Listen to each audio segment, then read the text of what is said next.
Okay, my name is Hugh Sawyer. I'm a working locomotive engineer in Atlanta, Georgia, and I'm completing my 36th year. I've been a locomotive engineer practically my whole career, and I am a proud member of the Teamsters. I belong to Brotherhood of Locomotive Engineer and Trainmen Division 316 in Atlanta, and I'm also a founding member of Railroad Workers United and the current treasurer of that organization, which we're an organization of rank and file rail members from all the crafts that are just working together to make a better, hopefully better work environment and better contracts in the future for the rail members that are left in the industry. My name is Mark Burrows. I'm a retired locomotive engineer. I started railroading in 1974 at the Chicago Northwestern, 12 years there, and then 25 years at the Canadian Pacific from 91 to the end of 2015. In my latter years, I was a delegate for the UTU, now the Smart Transportation Division, for our 2011 and 2014 conventions. I've been a longtime member of Railroad Workers United since 2011 and am currently the editor of our quarterly newsletter, The Highball. My name is Ron Kaminkow, recently retired from the railroad as of last year. I hired out with Conrail in Chicago in 96, taken over by Norfolk Southern in 99, worked for the NS. In 2004, I left the Norfolk Southern, came to Amtrak, which is the railroad I just retired from. I've worked on the railroad in 9 different states, run trains over basically every rail carrier, major Class 1 carrier, having been an Amtrak engineer out of Chicago in particular and Milwaukee. We run on all these different railroads. Founding member of Railroad Workers United, served as the general secretary for many years, also as the organizer, and now serving in the capacity of a trustee for that organization. Still a member of Brotherhood of Locomotive Engineers and Trainmen, honorary member, Division 51, and I am still the delegate to our local Northern Nevada Central Labor Council. All right. Welcome, everyone, to another episode of Working People, a podcast about the lives, jobs, dreams, and struggles of the working class today. Brought to you in partnership with In These Times magazine and the Real News Network, produced by Jules Taylor, and made possible by the support of listeners like you. Working People is a proud member of the Labor Radio Podcast Network. If you're hungry for more worker and labor-focused shows like ours, follow the link in the show notes and go check out the other great shows in our network. And please support the work that we're doing here at Working People, because we can't keep going without you. Share our episodes with your coworkers, your friends, and your family members. Leave positive reviews of the show on Spotify and Apple Podcasts. And reach out to us if you got recommendations for working folks that you'd like us to talk to or stories you'd like us to investigate. And please support the work that we do at The Real News by going to therealnews.com/donate, especially if you want to see more reporting from the front lines of struggle around the U.S. and across the world. My name is Maximilian Alvarez, and we've got a critical episode for y'all today. We are just days away from the U.S. elections, and America stands on the precipice of a dark and uncertain future. Polls are showing that the race between former President Donald Trump and Vice President Kamala Harris is incredibly close. And we may not know which candidate legitimately won for days, if not weeks, after November 5th. But what we do know, because it's already happening, is that there will be a tug of war over the legitimacy of the results. And I want to just give a note on that really quick, because as researchers at Trusting News, a research and training project that helps journalists demonstrate credibility and earn trust, writes, quote, The United States doesn't have a nationwide body that collects and releases election results. Instead, journalists gather data from local and state agencies that report election results publicly. The Associated Press gathers this data and makes it available to the public and to other newsrooms to count the votes and then declare winners. They've been doing this in presidential elections since 1848. Elections in the U.S. are highly decentralized and complex. While uncontested or landslide races may be called right after polls close, competitive races may take days or even weeks to call. And while some states like Florida count most of the ballots on election day, other states like California can take weeks, end quote. So just take note of that. And make sure that you, your family, and your friends know how to interpret what is going to play out in front of us next week. Be critical, be watchful, be patient, and don't let yourself become a tool of cynical actors who are trying to manipulate you. And above all else, just go vote. Listen, we've talked for years on this show about how and why our political system sucks. I mean, we know that. You're not going to find any naive defenses of that system here. But every conversation that we've had with workers has also shown, in one way or another, that the results of national, state, and local elections still shape the ground upon which we all live, work, and organize. History has shown us, for instance, that if you've got a hostile, underfunded National Labor Relations Board run by bosses and corporate hacks, that's going to drastically change the entire landscape of rank-and-file organizing around the country. Facing an even more daunting path to victory and getting a first contract, many new union drives would be stifled, and many existing unions may find themselves not going on strike, not expanding to organize new members, but instead defensively fighting for their right to exist. Ballot measures like the infamous Prop 22 in California, which passed in 2020 and which we covered here on this show, these things can legally cement a permanent underclass of workers who make less than minimum wage and have virtually no rights as employees.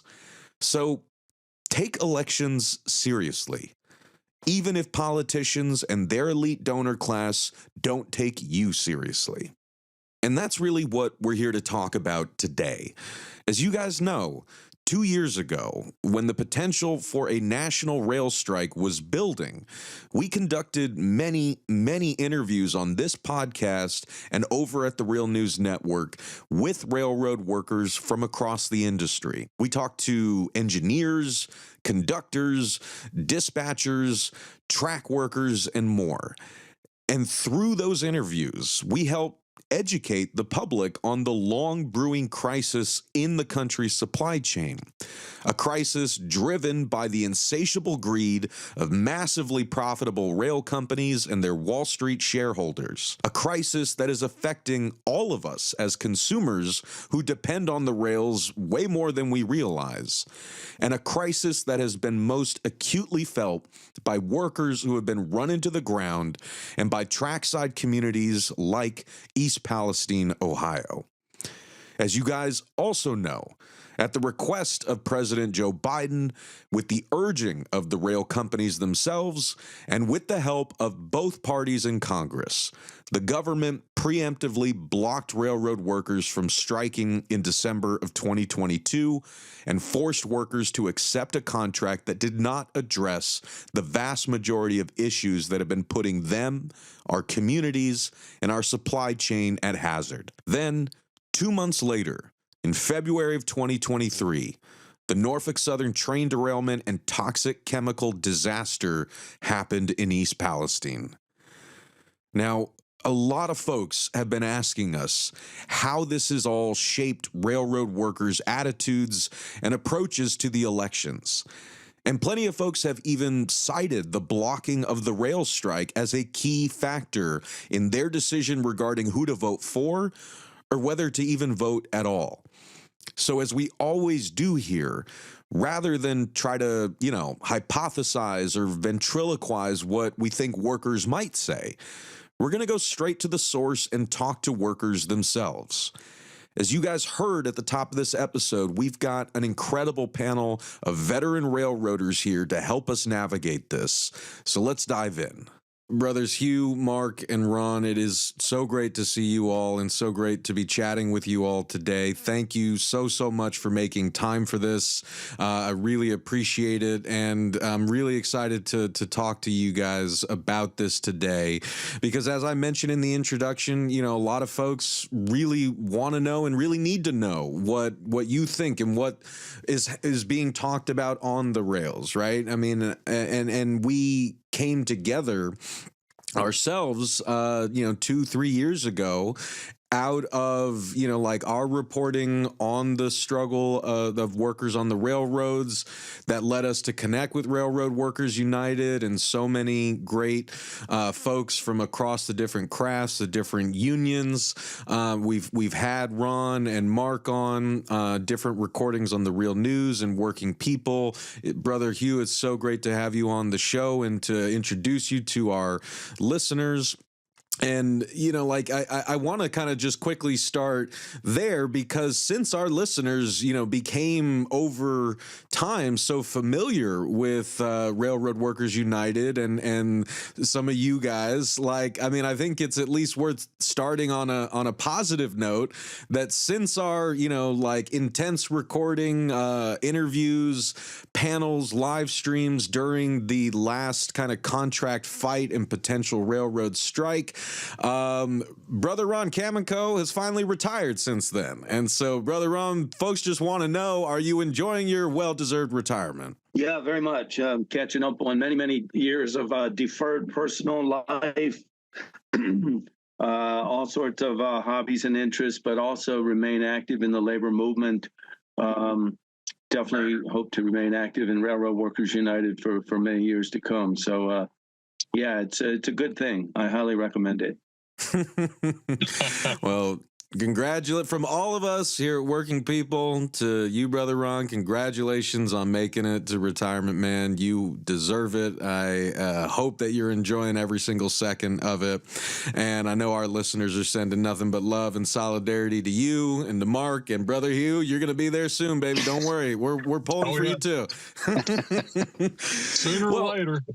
Sooner or later, man. Well, I mean, and let's kind of go back to that moment, right? When we all started connecting back in 2022, right? I mean, because, as I mentioned in the introduction, for this brief moment, during that contract fight, as we were, moving stage by stage, through the Railway Labor Act provisions that were getting us closer to a potential national rail strike or rail lockout.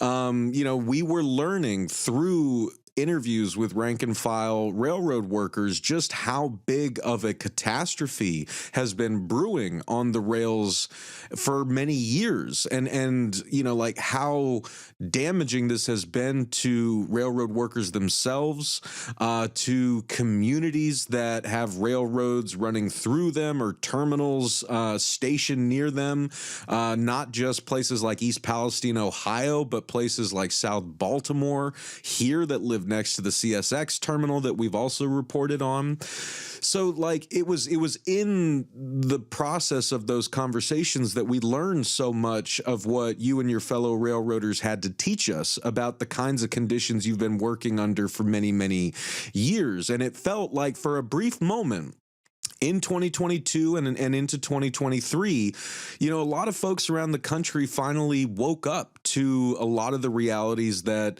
workers like yourselves were describing to us on this podcast. And then, as we know, which we'll get to in a minute, the potential rail strike was blocked by the Biden administration and both parties in Congress.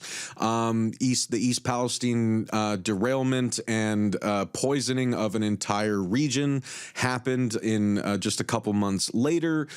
People were paying more attention to the number of derailments happening around the country. And then, as is the case with anything, whether it's a war in Ukraine or East Palestine itself, like the news fades from the headlines, people move on, the attention wanes.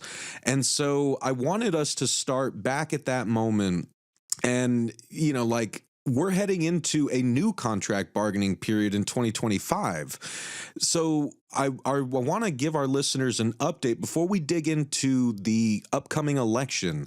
Just give us an update on how things have changed or not changed for railroad workers and for the rail industry since the potential strike was blocked 2 years ago. Well, I'll jump in on that and just say that I work for Norfolk Southern, so we had, as you've already mentioned, the East Palestine disaster, and there's been a hedge fund group, Ancora, that's come in and tried to take over the board of directors, and I think they've been successful, by the way, in creating a situation in which they were able to oust the CEO, Alan Shaw, and so we have a new CEO, and I'm sure that we're going to see further action to get their people onto the board of directors. And the goal, of course, is to strip the railroad of its assets. And, I noticed in the third quarter results, they mentioned our, 3.1 billion gross profit and what have you. And they try to make the numbers look good. But if you read the fine print down there, there was close to half in land sales and what have you. So we're selling off our assets and what have you. And this does not bode well for the long-term health of the railroad. And we also, in my opinion, I got to stress that this is my opinion. It's not the opinion of Norfolk Southern, of course. We defer maintenance on locomotives. We defer maintenance on rail. Maintenance is still going on out there, but not at the level that it used to. And I think we're just kind of trying to strip out the good of the railroad and leave the husk there for the taxpayers ultimately to pick up, which I should point out the Railroad Workers United is involved in trying to push to the public rail ownership, that concept that we own the highways, we own the waterways. The federal government regulates those things and runs them. And maybe they should run the railroad, the infrastructure of it, and just let anybody lease space on it, so to speak. And that way they can maintain, the safe level of maintenance and what have you that I feel like we're kind of stripping away over time. And so with regards to the contract, when the Biden administration stepped in, they went through the steps and they had a public presidential emergency board. Keep in mind, those are recommendations. President Biden could have sat there and thrown all those recommendations out or adjusted them to the degree that he wanted to present to Congress, and he didn't. And his attitude, we're going to put a bunch of other union people out of work. And he said that, and he just felt like he had to shove this down our throat. Now, we got a fairly good pay raise, but that really just got us from years where we had been going backwards. That got us up to some point that we needed to work from, but we got none of the working condition issues that we wanted. Now, ultimately, we got some sick days, but I got to tell you, for your rank and file workers, yeah, we would like to have sick days like the rest of the country, but that was hardly the top priority for us. And getting some kind of a lifestyle, a reasonable, we're on call 24/7. And for me, I've sat here for the last 2 years. I used to be on a carted job that at least had a specific time that I went to work. I was on a schedule. I had scheduled off days. all that's gone. Now I'm back on a pool job where I was 20 years ago. And we just keep going backwards. We keep cutting off, and they've cut a lot of yard jobs and what have you.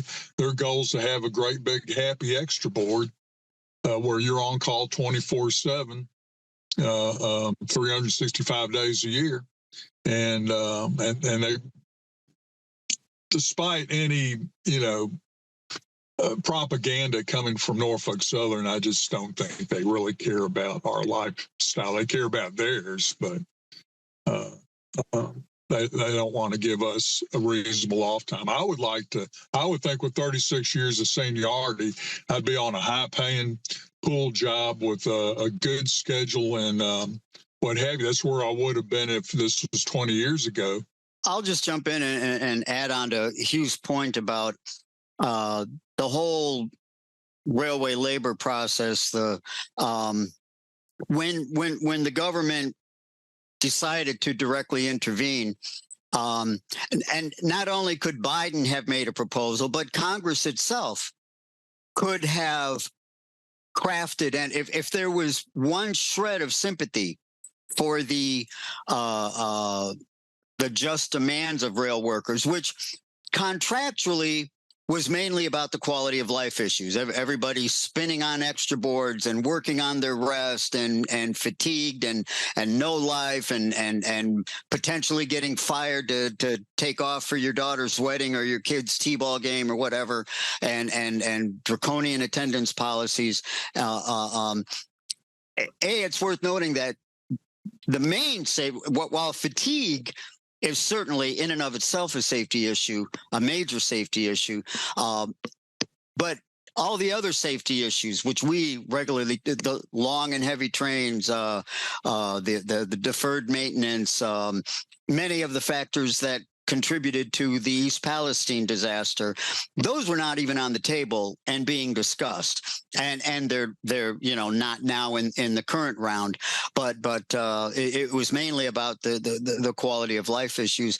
And so if there had been a shred of sympathy, Congress had the latitude, like Hugh said, the Presidential Emergency Board they put out recommendations, and that's it. They could have crafted an agreement that could have been addressed the most egregious working conditions, some of the basic just demands of the workers. As it is, the tentative agreement at the time was based upon the Presidential Emergency Board recommendations, and they hid behind the time factor to just say, oh, well, we don't have time to discuss any details. We're just going to go with this. So it didn't have to turn out that way. Now, there have been and a lot of the scheduling issues were left in a TBD category, to be determined and negotiated later, and that's common. And then that seldom works out in workers' favor. On some railroads, on some properties, there have been some minor, like smoothing the roughest edges, whereas many workers didn't have any days off, just spinning on the 24-hour call extra board, going to work on 2 hours notice. There are some property agreements. It seems like the average seems to be like an 11 and 4. So you work 11 straight, you're on call 11 straight days, then maybe you get 4 days off, but those are not even 4 real days off. That's one at Canadian Pacific, when they sold an agreement to get 2 days off. It wasn't 2 days off. It was 48 hours. The average person who works a 40-hour week, their weekend is, when they get off from Friday afternoon at 4:00 in the afternoon and go back to work at Monday morning, that's like 64 hours, if my math is correct. So a real conventional weekend is like 64 hours. So selling this 48 hours as a weekend is is bullshit.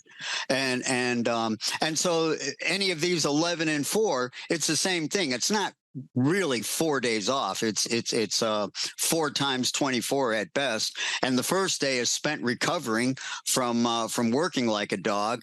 And then, then you got, less than 3 days to salvage what's left. So smoothing off some of the roughest edges, but for the most part, it's it's still extremely rough and intolerable. I would say. I would just jump in and agree. I'm out of the industry now, but I keep my ear to the rail. For example, Norfolk Southern, the new quote leadership just came out with a report, and nothing has changed. And the idea that things were going to change when the railroad was under the microscope due to the contract fight, due to East Palestine, due to all the hard work of RWU and our media committee just beating the bushes and promoting all that's wrong with the rail industry kind of got a black eye, and they started to make nice. And so just an example, rail industry said, oh, yeah, I guess the close call reporting thing that they have in the airlines, we're under the microscope, so we'll agree to do it. And then as soon as they're out of the spotlight, they all just renege on that and go, no, this close call reporting thing's got problems. It's not going to work with the way we run the railroad, and we find it unsafe and all this kind of thing. And so it's just one example. Same thing, Norfolk Southern, after East Palestine, we're going to make nice with the shippers. We're going to make nice with our workers. And the report, if you all want to read it, it's quite lengthy. But what Norfolk Southern is now saying is, yeah, we're going to strip the company down. We're going to save a lot of money by cutting out the fat, which means, doubling up, pushing on the workforce, requiring more work, less employees, and the usual PSR stuff. And so for a while there, precision scheduled railroading was getting a black eye. But, time goes by and they sort of concede a little here and there. But the new leadership at Norfolk Southern is simply reasserting, yeah, we're going to have real PSR like Ancora was demanding, and go for the jugular. We're going for a below a 0.6 operating ratio now. And all of us on the railroad knows what that means. That means job cuts. That means shop consolidations. That means job eliminations, more pressure on workers to get the job done, do more with less, this kind of thing. That's what the code word is. And so to take up where Hugh Sawyer mentioned, Railroad Workers United is in favor of public ownership of the railroad because we just don't see anything really changing. There's a few tweaks here and a few tweaks there. Amtrak is, suing Norfolk Southern and I believe Union Pacific for failure to run the trains on time. So there's a little bit of fluff. There'll be a few concessions made, maybe a few court cases won. A few sick days granted here and there, but at its essence, nothing has really changed, Max, I think. And if you asked any railroader today, are you happier today than you were back 2 years ago when that contract fight was on? I would hazard a guess that most are about the same level, if not less happy than they were 2 years ago. I mean, that's really sad and sobering to hear, but I think really important for people out there to hear, especially if they're thinking that we won something, and that things have changed. Maybe they've bought the sort of PR machine, like trying to spin that contract as a huge gain. And don't get me wrong, our listeners were rooting for railroad workers to get that pay bump all the way. But through our interviews with y'all, they understood, as you guys helped us understand, that the problem is so much bigger than a pay raise or a couple sick days. The sickness runs very, very deep. And for anyone continuing to follow it, I would highly recommend that folks follow journalists like Josh Funk, who in March was already giving an update for AP that, to make Ron's point, is more of the same. I'm just going to read one sentence here. This is from March 2024. Quote, BNSF laid off more than 360 mechanical employees this week, just days after Warren Buffett told shareholders of his Berkshire Hathaway conglomerate that owns the railroad that he was disappointed in BNSF's profits. End quote. So again, more of the same, more cuts deeper to the bone, piling more work onto fewer workers, automating what they want to automate, making the trains longer and heavier to the hazard of workers themselves and the communities whose backyards these trains are bombing through. And I definitely want us to do a deeper follow-up on this after the election, because, as we said, regardless of the outcome of this election, right? I mean, the new contract bargaining period is coming in 2025. And so I want our listeners and viewers to be fully up to speed on that and to know what they should be looking for and how they can show support.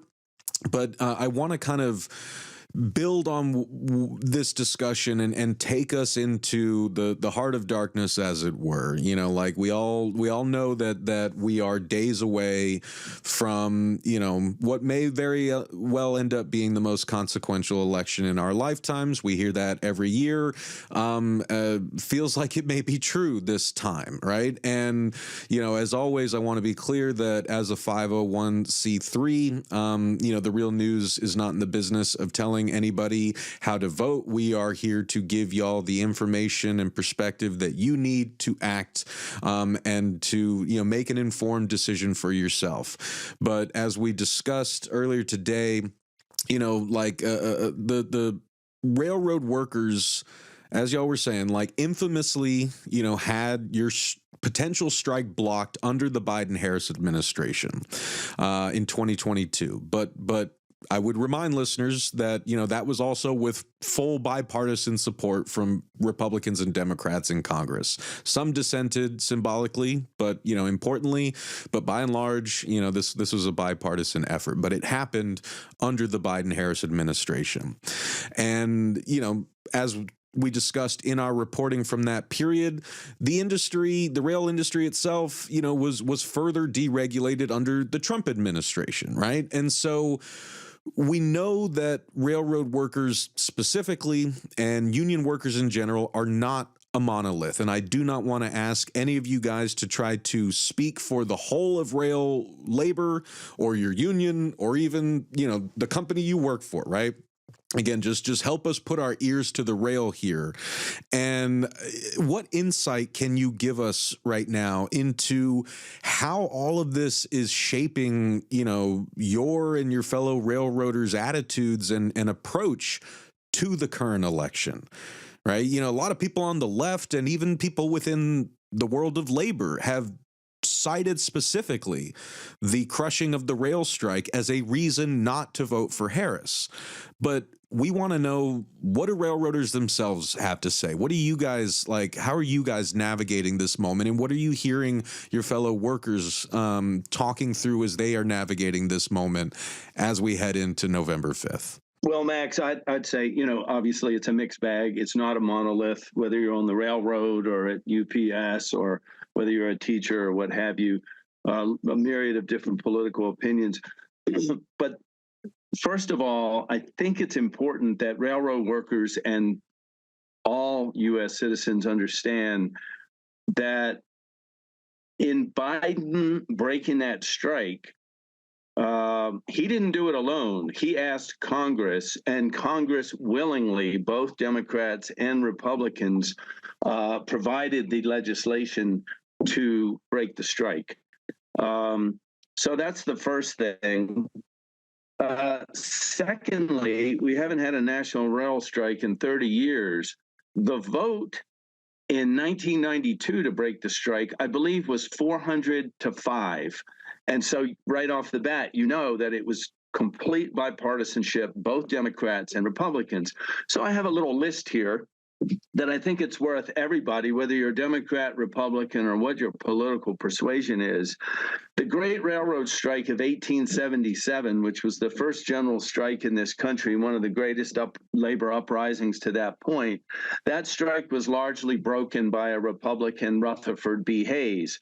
But it didn't take long. In 1894, just 17 years later, the Great Pullman Strike, where Eugene Debs was sent to jail and so forth, and the American Railway Union was destroyed. That was the great Democrat, friend of labor, Grover Cleveland, who was president for that one. And then the shopman strike in 1922 that lasted for months, that involved 500,000 shopmen who maintained diesel or steam locomotives and so forth. Warren Harding, Republican businessman, intervened in that strike. And then back to 1946, the miners, steelworkers, and railroaders all went on strike. The great friend of labor, Harry Truman, Democrat, threatened to draft every railroad worker into the military as a way of breaking that strike. Pretty creative, innovative way to break a strike. And then we had 1985, national strike, Reagan, and then 1991, the CSX that developed into a national railroad strike, Bush the first. And so now here we are 30 years later, with Biden, in effect, breaking that strike. And it's important for people to understand this, just because this bipartisanship of Democrats and Republicans over the course of 150 years, they are doing their job. They are doing their bidding. Whether they're a Republican or a Democrat, their job is to protect the interests of capital. And railroads have historically been some of the most powerful capitalists in our country. And when they say dance, the government does so. And so I think what I'm trying to point out here is, I'm not excusing the Biden administration at all for its actions. In fact, he shot himself in the foot. He had the opportunity to very easily state that if there's a national rail strike, the fault lays squarely at the doorstep of the Class I carriers, who won't even provide a single day of sick time for these hardworking railroaders, 85% who at that time did not have sick time. And he could have emerged as a hero. And I think that the National Carriers Conference Committee would have simply collapsed and agreed. But no, Biden, not only was it offensive, it was just downright stupid politics, basically. But hey, he owns it and he has to live with it. But I think it's important that railroad workers understand, and like I say, everybody understands, this has been a bipartisan effort of 150 years of breaking our strikes. And so railroad workers are not happy as a general rule with Republicans or Democrats. I was at the founding of the U.S. Labor Party back in Cleveland. I think it was 1995 or 6. One of the rail unions actually said enough is enough. We're tired of seeing our strikes broken. And so the Brotherhood of Maintenance Away employees was present at the founding convention of the Labor Party. And it's just an example of railroad worker frustration that we do not have a party that represents our interests. And I'll just leave it at that. Well, and just can I follow up on just one quick point there? And I think I'm so appreciative, Ron, that you gave us that deeper historical perspective, because Lord knows we need it right now when we're in this sort of hyper digitalized, like fast-paced news cycle where we all have the long-term memories of goldfish. Like, that's a dangerous place to be. We need to remember history to know how to like forge our way ahead into the future. But you said something that I know will really perk our listeners' ears up, right, about the political stupidity of Biden, like asking Congress to break the strike in 22, and how he could have played it differently, which he did when the International Longshoremen Association went on strike just a couple weeks ago. And so I have to ask the question that's on my mind, I know is on listeners' mind, like, and I am not pitting unions against each other. I'm just saying explicitly in a case where Biden handled two consequential strikes, like very differently. Were you guys watching that and like thinking like how would your contract potentially have ended up differently if he had approached the rail strike that way, the way that he, vocalized support for the ILA? Yeah, I don't want to hog the show, but I got to answer this. It's fascinating, and I think a couple things. Biden, I think, learned a lesson, especially when Sean Fain told him directly, publicly, "Stay the hell out of our bargaining. Do not mess with us." Unfortunately, in the rail industry, we did not have a union leadership. First of all, we didn't have a railroad workers union. We had 13 divided, largely impotent little sections, but craft by craft, that couldn't speak collectively, that all took separate votes on separate contracts. And so there was no voice of unity to tell Biden to bug out. And, hey, between us, I'm convinced that since the rail union leadership did not speak out publicly, not a single one of them made a statement that Biden and Congress should stay the hell out of this strike. We did hear that from Sean Fain, the auto workers. We did hear this from ILA. Had we actually had some real leadership that could have spoke with a unified voice, that could have been militant and told the U.S. government, stay the hell out of our strike, we got this, let us settle this, they may not have been so quick to intervene and order us back to work. So one could easily postulate that Biden was taking his cues from the rail union leadership. I mean, I hate to say it, but we did not hear a squeak from not a single rail union leader asking the government to stay out. So anyway. I'd like to chime in and then definitely want to hear what Hugh has to say. But while we're on the subject, I want to back up. First of all, as far as railroad workers' reaction to Biden saying, "Oh, I respect the collective bargaining process, and I'm not going to invoke Taft-Hartley or whatever," the vibe I've gotten from talking to workers as well as just online posts, obviously there's a lot of cynicism. Many rail workers see right through that. That's kind of like those who are paying attention. That's an obvious no brainer. Ron mentioned the strike. I believe it was 83. There was a BLE strike in 83 that lasted actually 3 days. We actually had that feeling of being out there, and they weren't trying to run without us. They were just taking they were taking their beating like men, if I can say that without being out sounding sexist. And then Reagan intervened after 3 days and imposed the Presidential Emergency Board recommendations. And I don't have the exact totals, but I remember distinctly that it was basically like a 9-to-1 ratio. Like I think the Senate vote was, like more than 90-10, and the House vote was something like 455-30 or something like that. But I mean, easily a 9-to-1 ratio. And so then the next year, the 84 elections. So now the UTU News comes out with its recommendations for all their preferred candidates, and most of them are Democrats, some of them are Republicans, but they have the check mark incumbent, and the vast majority of their recommendations were for incumbent senators and representatives who had voted to break this strike back in '83 in the same way they did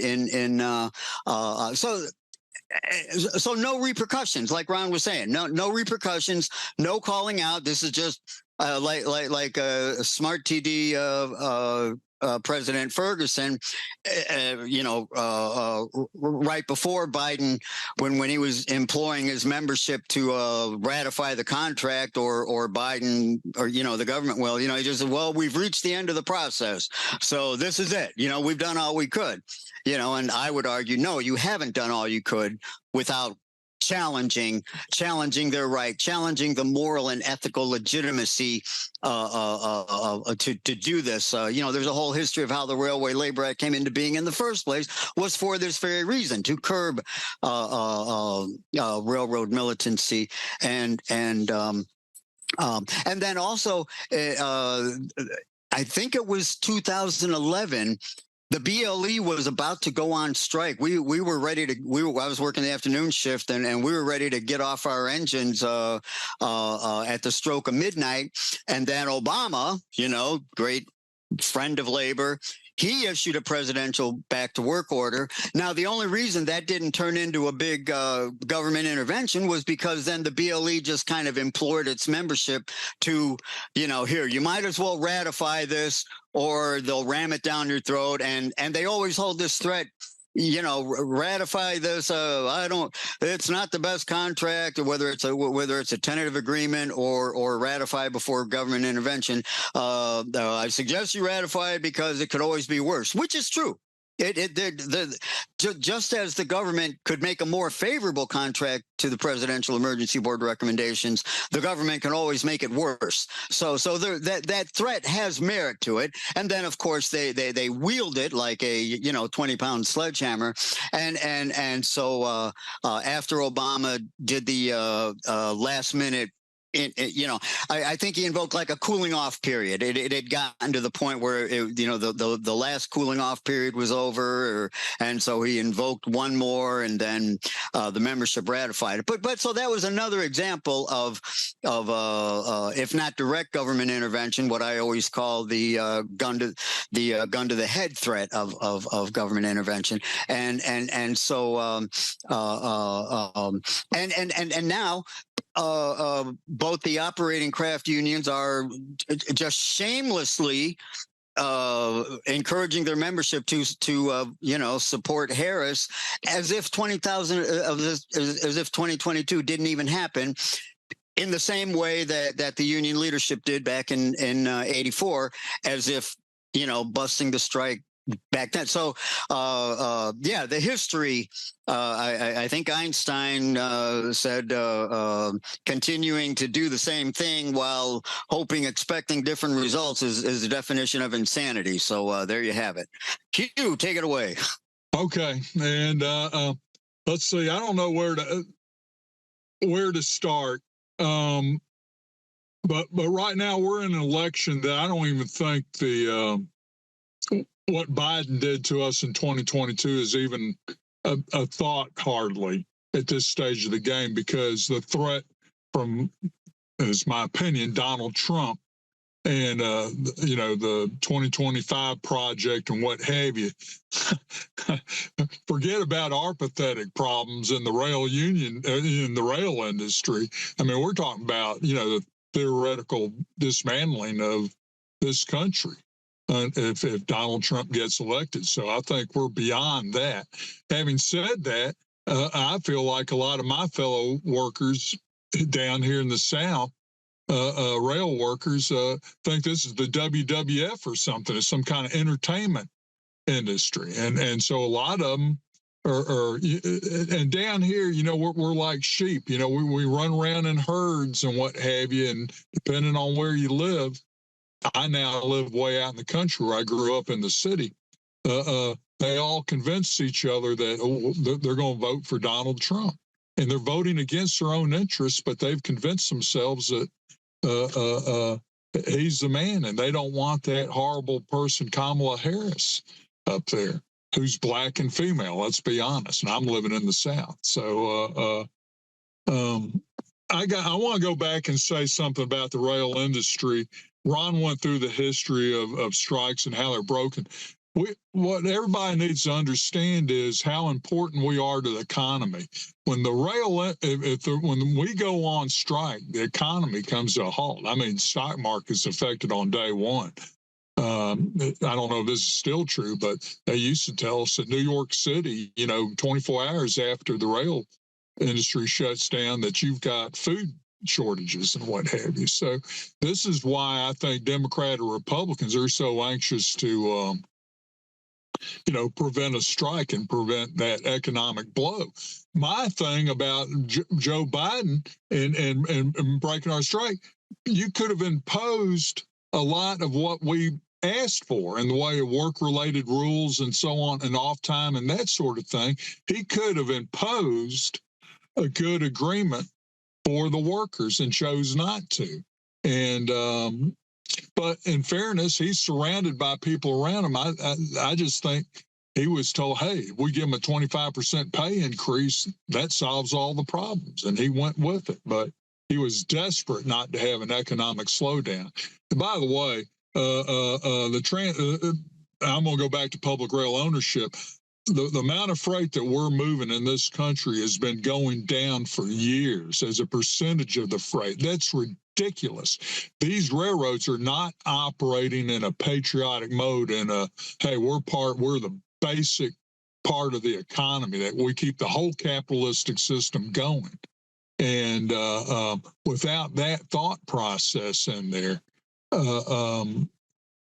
this country, and by the way, a lot of the inflation, I think, is brought on by the cost of the logistics network, a lot of which those cost increases are due to the railroad just jacking up their prices and performing less for that money.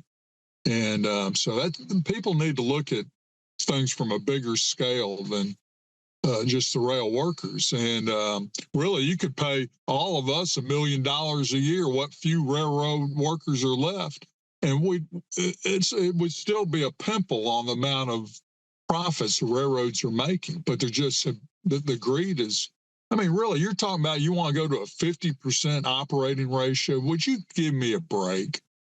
And we were making money hands over fist when it was at 80%, what have you. So, at some point, that's why the American public needs to take back the ownership. We gave the railroads, the rails, the land, everything, and in exchange for a common carrier. They would carry the goods for everybody, rural America, the cities, everybody.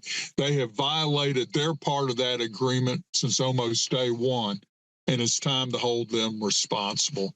And we need to go in a different direction for the health of the American economy.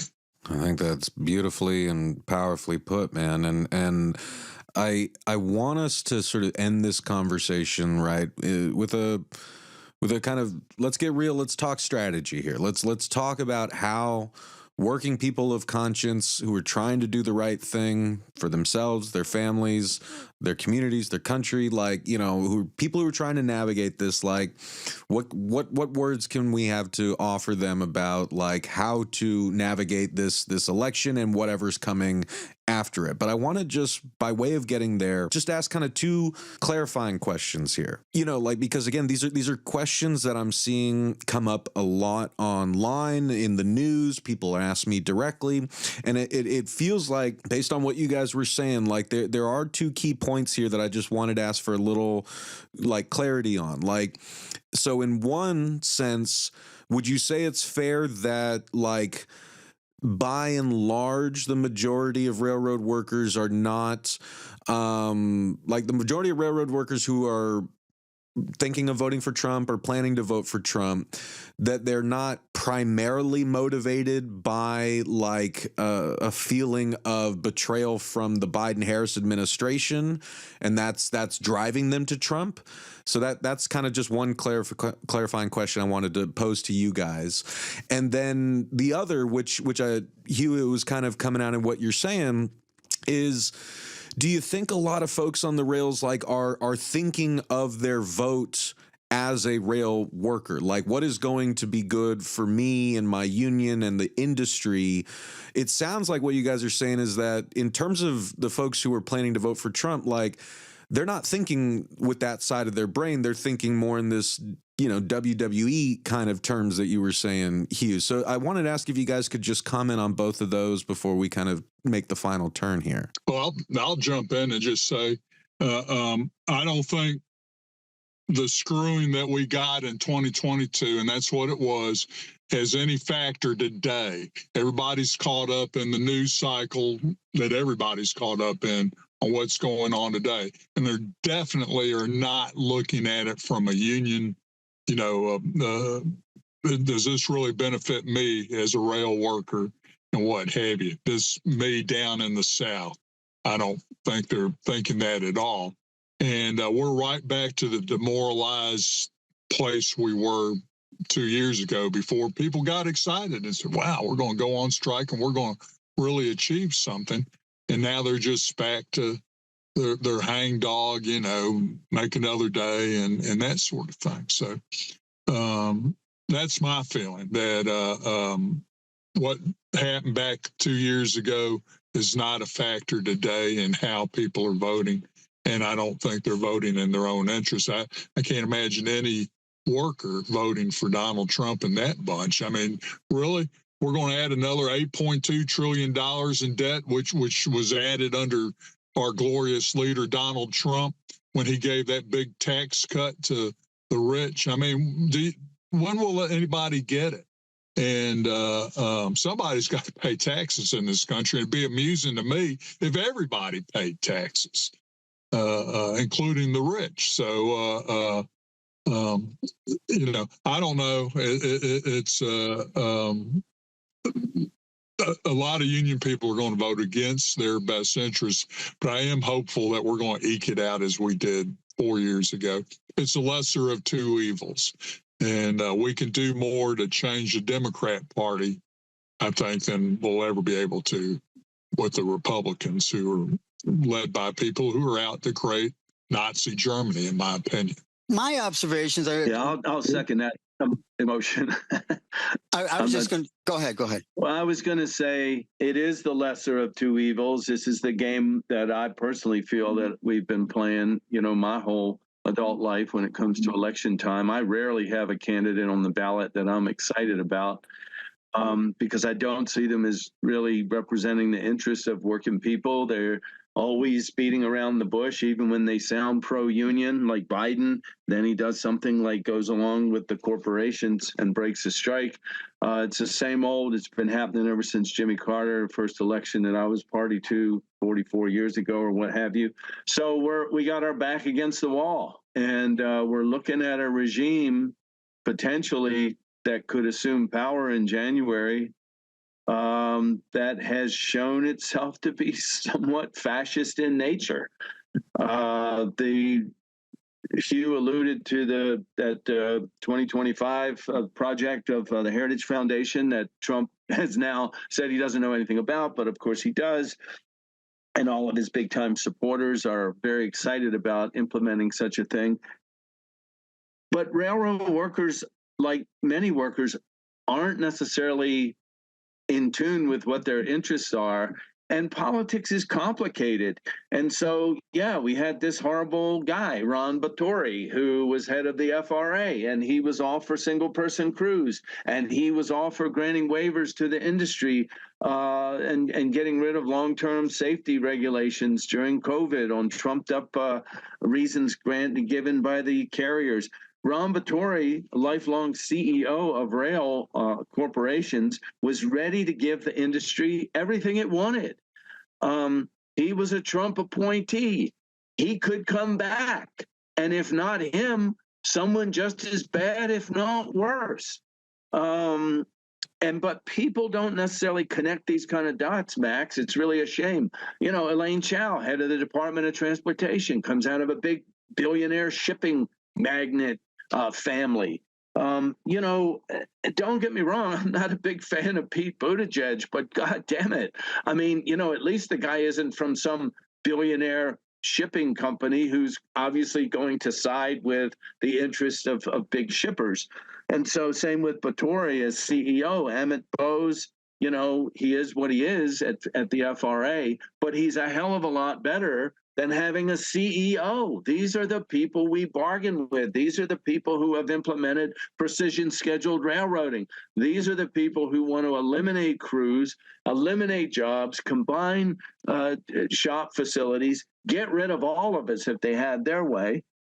And gave us precision scheduled railroading. We don't want those people heading up these agencies. And of course, when you have a billionaire president who's very favorably disposed to all of his wealthy friends, this is exactly what we're going to get. I don't think Emmett Bose is great. I don't think Pete Buttigieg is great at head of the DOT, and I could go on. But at times we have to look at the situation and just go, if you're going to, you know, play the game, choose the one that's going to hurt you the least. And, you know, right now that happens to be the Harris ticket. I just want to chime in. My observations, discussions, and you know, posts. There is an element. Some rails do have an anti-Biden hatred,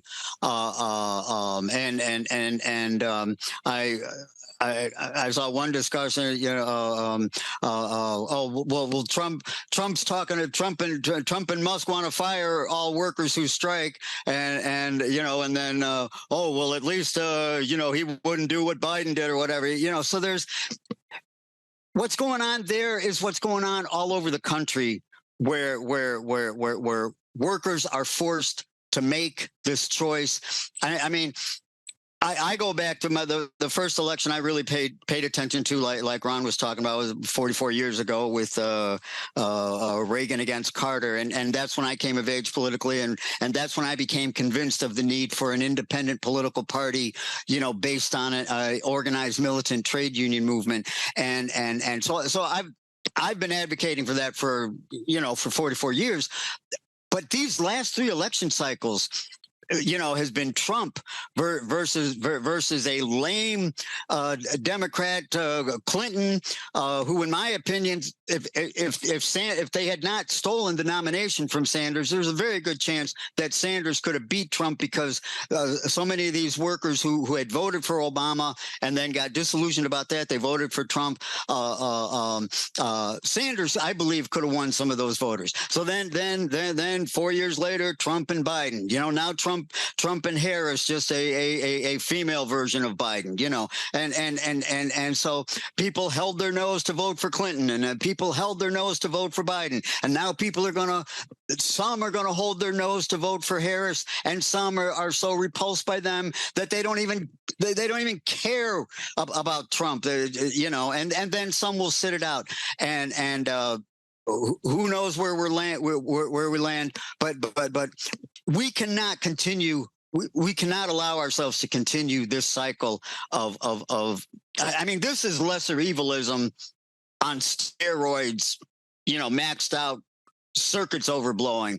I don't have all the answers, but I do know that the more of us that are convinced of the need for an independent political party, how we get there, what form it takes, we have to figure it out. But the more of us that are convinced of that, we can start collectively having that discussion. And then if our union leaders don't support that and help push it along, then we have to develop leaders from our own ranks to help make that happen. But this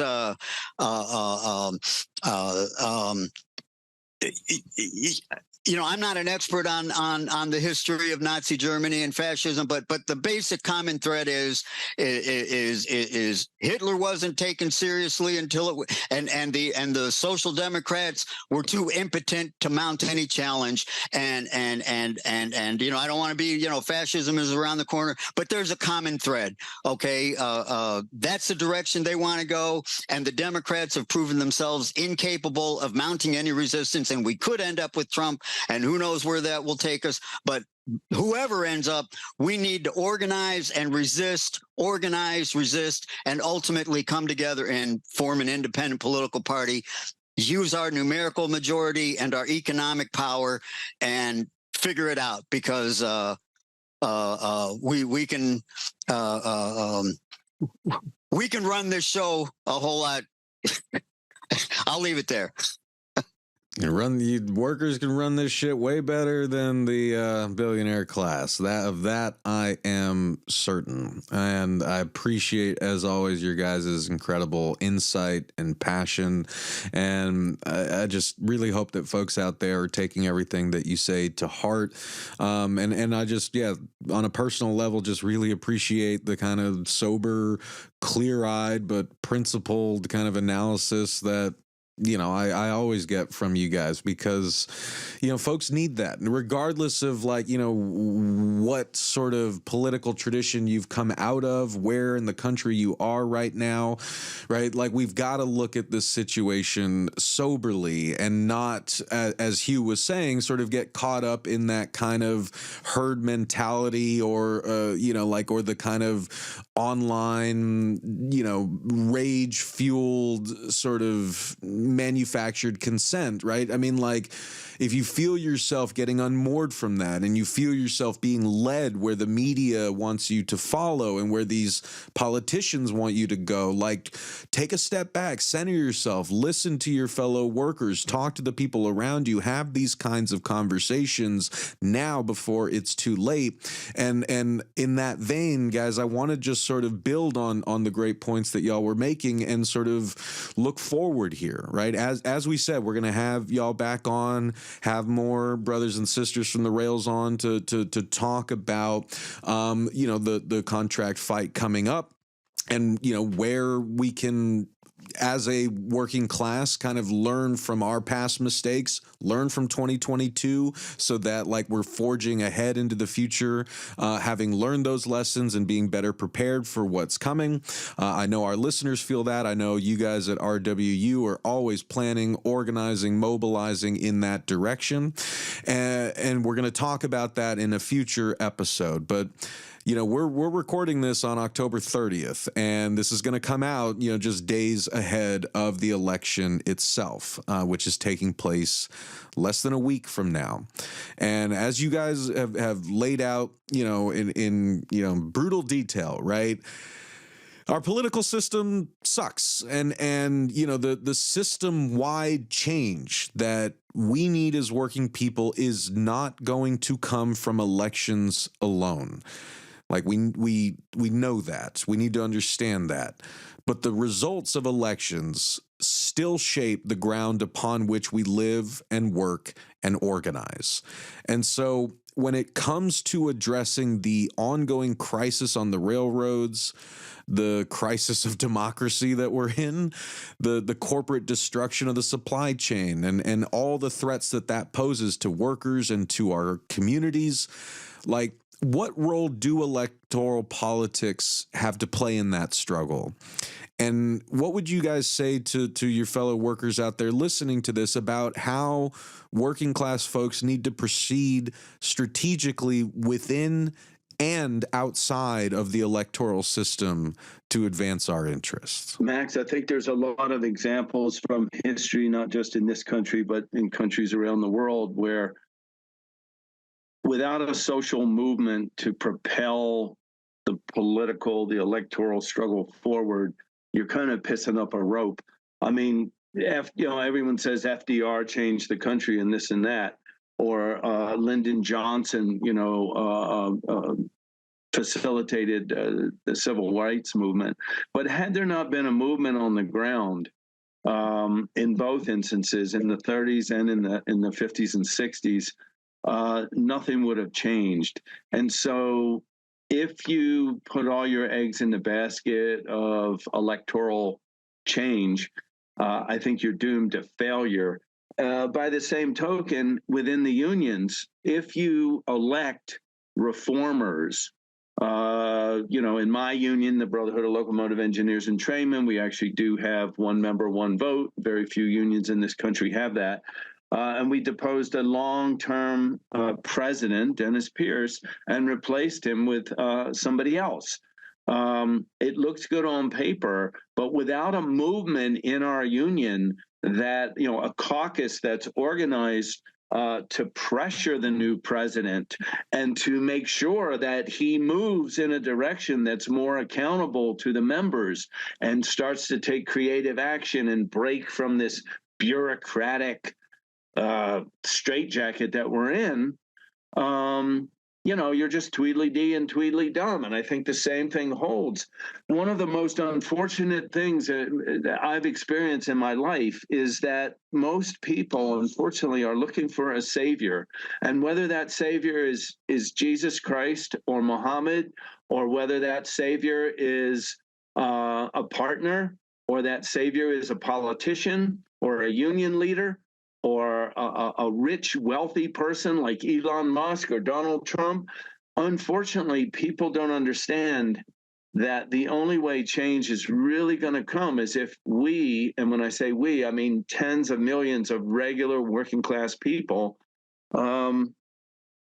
take matters into our own hands.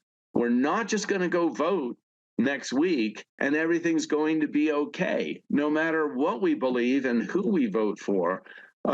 Everybody has to sort of grow up and take responsibility and understand that politics isn't something you do every 4 years in a voting booth. Politics is something you do every day.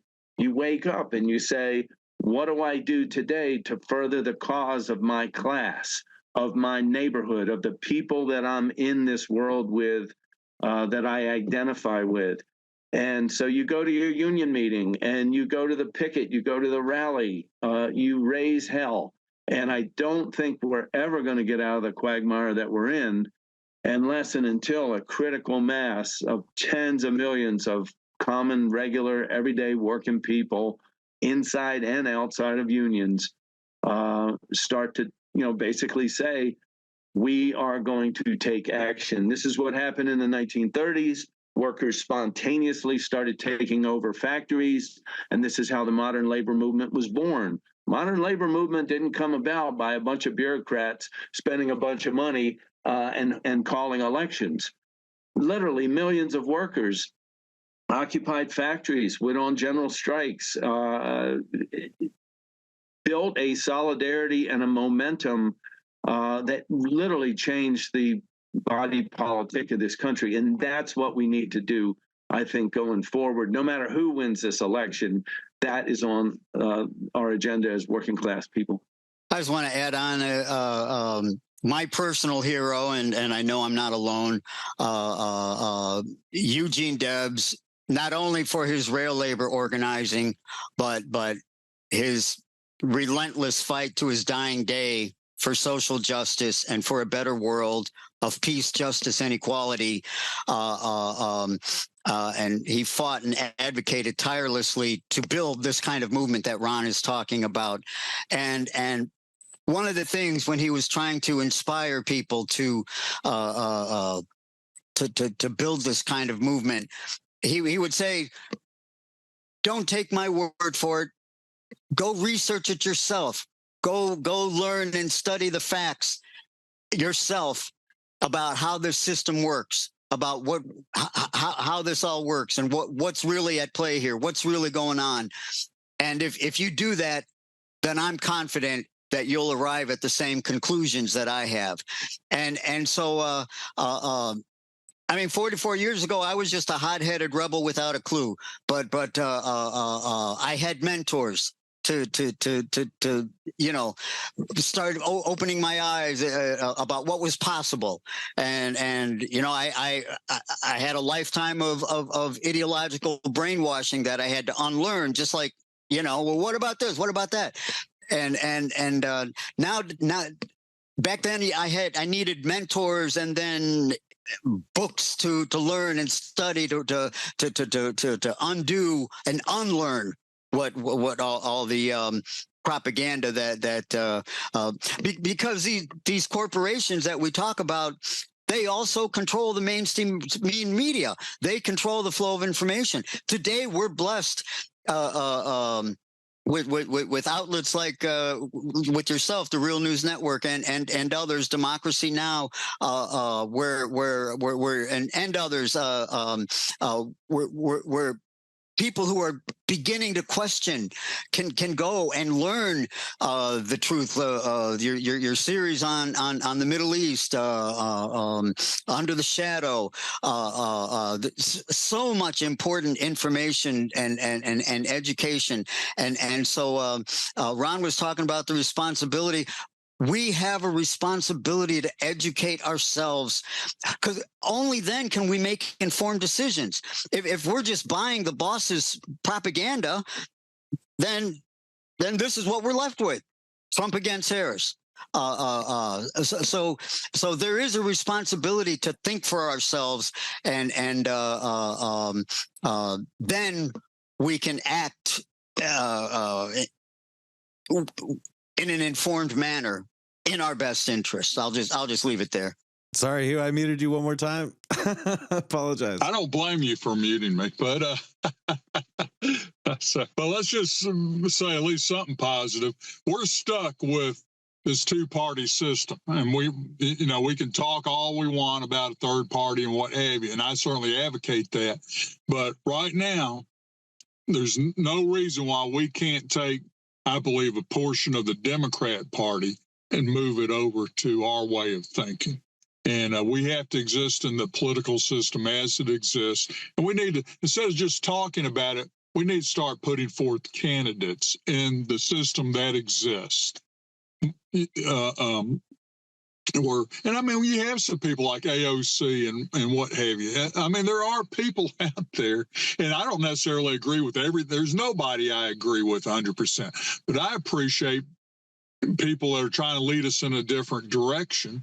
And I have no problem throwing my support behind them. And the issue for me is finding more candidates that support our positions who are workers or have been workers themselves, and let's start putting them into office. I fully admire the Republican Party in that they have gone out for years now on a grassroots campaign to take over school boards and on up, and now they're able to impose the Supreme Court justices on the whole country and what have you, because they put their mind to it. So we've got the example in front of us that a group of people can make a change. I don't think theirs was a change we wanted to make, but for the interest of people, but we can respond to that.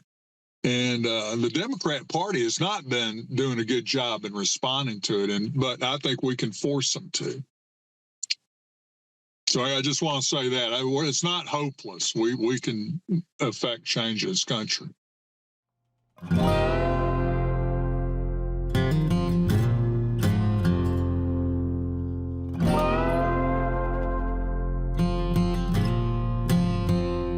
said I love you. We were sitting on a pier here. Then the water that washed over us disappeared. I said I need you. I need you to be near here. Then the water, when the tide went out, disappeared.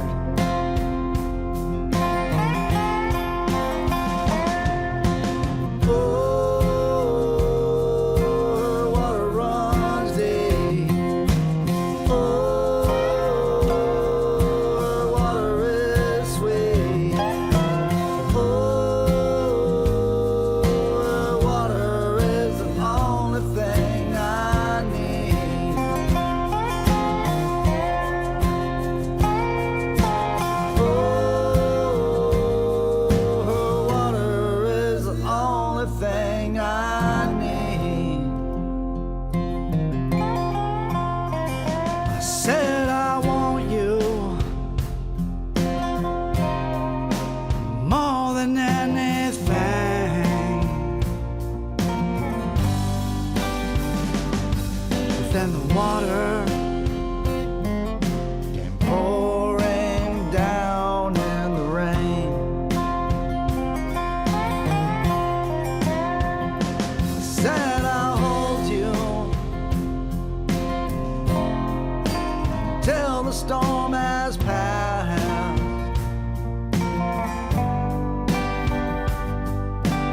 water has washed us clean of the past.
Said I love you. We were sitting on a pier. Thank you so much for watching the Real News Network, where we lift up the voices, stories, and struggles that you care about most. And we need your help to keep doing this work. So please tap your screen now, subscribe, and donate to the Real News Network. Solidarity forever.